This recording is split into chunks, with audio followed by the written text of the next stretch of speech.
Hi అండి. అందరూ ఎలా ఉన్నారు? Welcome back to my channel Shweta sisters. పిల్లలకు స్నాక్స్ అంటే బయట ఫుడ్డే వాళ్ళకిష్టం. కానీ మనమేమో వాళ్ళు హెల్తీగా తినిపించాలి. సో, అప్పుడే హెల్తీగా ఉంటారు. న్యూట్రిషన్స్‌తో కలిగి బాడీ డెవలప్ అవుతుంది అని మనం ఉంటాం.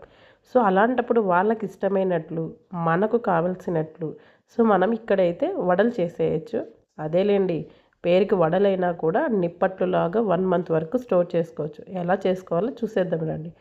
ముందుకైతే ఒక మిక్సింగ్ బౌల్ తీసుకోవాలి. అందులోకి 1 కప్పు వరకు అయితే మినపప్పు, పొట్టు ఉన్న మినపప్పు, 1 కప్పు అయితే పెసరపప్పు, అది కూడా పొట్టు ఉన్నదే తీసుకోవాలి. హాఫ్ కప్పు వరకు అయితే శనగపప్పు తీసుకొనేసి ఈ మూడింటిని కలిపేసి ఒకసారి అయితే వాటర్లో బాగా కడిగేసి వంపేసుకోవాలి. ఇప్పుడు ఇవన్నీ బాగా మునిగేలాగా అయితే మనము వాటర్ పోసుకోవాలి. ఇది మినిమమ్ మనకైతే ఒక 4-5 అవర్స్ అన్నా నానాలి. ఒకవేళ లేదు అంటే మీరు నైట్ అయినా నానబెట్టి మార్నింగ్ అయినా చేసుకోవచ్చు. లేదా డే టైంలో టైం ఉంటే ఒక 4-5 అవర్స్ అయితే నానపెట్టేసుకోవచ్చు. సో, ఈ విధంగా అయితే వాటర్ అన్నీ పోసేసి ప్లేట్ పెట్టేసి పక్కన పెట్టేసుకుందాం. ఒక 5 అవర్స్ తర్వాత అయితే నేను ఇక్కడ చూపిస్తున్నాను. ప్లేట్ తీసేసి చూసారంటే చక్కగా ప్రతి ఒక్క గింజ కూడా చక్కగా నానిపోయి ఉబ్బింటాయి అన్నమాట. సో, ఇలా ఉన్న వాటినైతే ఇప్పుడు మొత్తం వాటర్ అంతా కంప్లీట్‌గా తీసేసేయాలి. సో, ఇలా తీసేసిన వాటర్‌ని మనం ఒక స్ట్రైనర్ ఏదైనా ఒక బొక్కల గిన్నె గానీ ఏదైనా స్ట్రైనర్ ఉంటుంది కదా! సో, అందులోకి అయితే వాటర్ వేసేసుకోవాలి. ఎటువంటి ఒక చుక్క కూడా నీళ్ళు ఉండకూడదు.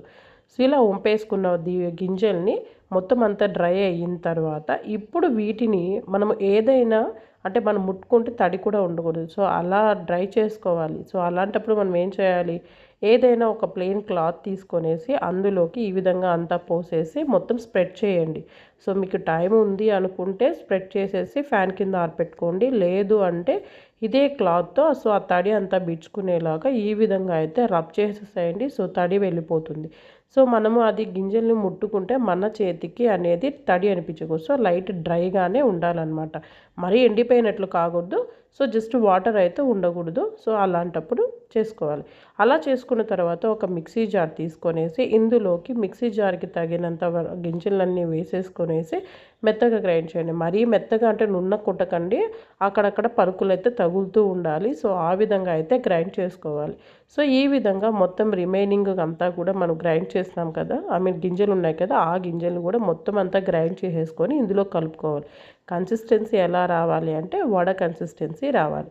ఆ గింజలన్నీ మిక్స్ చేసిన తర్వాత లాస్ట్‌లో మిక్సీ జార్‌లో ఒక 10-15 అయితే మిరియాలు, ఒక ఇంచు వరకు అయితే అల్లము, అలాగే ఒక 4 ఎండుమిర్చీలు. సో, వీటినైతే చక్కగా ఈ విధంగా పేస్ట్ చేసుకోండి.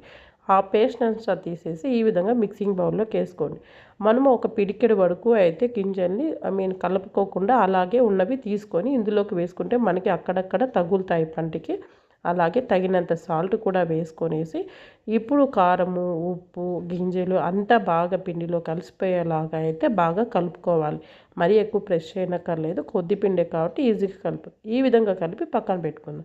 ఇప్పుడు ఏదైనా ఒక నాప్కిన్ కానీ లేదంటే ఒక చిన్న క్లాత్ కానీ తీసుకొని కొద్దిగా తడి చేయండి. సో, తడి చేసి ఈ విధంగా ఒక చిన్న ఉండగా తీసుకొనేసి దాన్ని క్లాత్ మీద పెట్టి ఇలా స్ప్రెడ్ చేయండి. ఇలా రాలేదు అంటే క్లాత్‌ని ఈ విధంగా మరొక లేయర్ దాని మీద వేసి ఇలా చేత్తో ప్రెస్ చేసామనుకోండి ఈజీగా అయిపోతుంది. మన చేతికి కూడా అంటుకోదు. ఈజీగా ఎంత సైజ్ కావాలంటే అంతగా స్ప్రెడ్ అవుతుంది.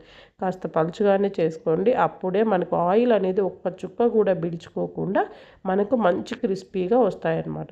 సో, డీప్ ఫ్రైకి తగినంత ఆయిల్ అయితే పెట్టేసి ప్యాన్‌లో ఆయిల్ కాలిందా లేదా అని టెస్ట్ చేసుకోవడానికి ఈ విధంగా చిన్న ముక్క అయితే వేసి టెస్ట్ చేశాను. సో, అలా అయిన తర్వాత మనం చేసుకున్న వడలన్నిటిని అయితే ఇందులోకి ఆయిల్‌లో వేసుకొని హై ఫ్లేమ్‌లోనే కాల్చుకోవాలి. దట్టు ఇది మనకు మంచిగా క్రిస్పీగా రావాలి. అప్పుడే మనకు ఇది షెల్ఫ్ లైఫ్ అనేది ఎక్కువ రోజులు ఉంటుంది. మినిమమ్ 30 డేస్ అయినా ఉంటుంది. అండ్ టేస్ట్ కూడా అయినా 30 డేస్ అయితే ఉంచరులేండి. టేస్ట్ అంత బాగుంటాయి. సో, ఈ విధంగా అటు ఇటు కాల్చుకుంటూ మంచి కలర్ వచ్చేంత వరకు అయితే వేయించుకోవాలి. సో, ఇంతేనండి. సో, రిమైనింగ్ పిండిని కూడా ఈ విధంగా వడలుగా తట్టేసుకొనేసి అటు ఇటు కాల్చుకుంటూ చక్కగా స్టోర్ చేసేసుకోవచ్చు. వీటన్నింటిని కానీ మీరు అంతా అయిన తర్వాత చూసాక ఒక్క చుక్క నూనె కూడా నిలబడి ఉండదు. అండ్ క్రిస్పీనెస్ కూడా చాలా బాగా ఉంటుంది. అండ్ టేస్ట్ కూడా ఎక్స్ట్రాడినరీ అండి. అసలు పిల్లలు మరీ అడిగి మరీ ఇప్పించుకొని తింటారు. అంత టేస్టీగా ఉంటుంది. అండ్ అలాగే క్రిస్పీనెస్ కూడా ఉంటుంది. ఈ సీజన్లో అయితే మనం కంపల్సరీగా ట్రై చేయాల్సిన రెసిపీ ఇది. సో ఈ రెసిపీ మీకు నచ్చినట్లయితే లైక్ చేయండి, షేర్ చేయండి, కామెంట్ చేయండి. అలాగే మీ ఫ్రెండ్స్కి, మీ ఫ్యామిలీ మెంబర్స్ కూడా షేర్ చేసి మరిన్ని రెసిపీస్ కోసం అయితే నా ఛానల్ని చూస్తూ ఉండండి. అండ్ సబ్స్క్రైబ్ చేసుకొని వాళ్ళుంటే సబ్స్క్రైబ్ చేసుకొని సపోర్ట్ చేయండి.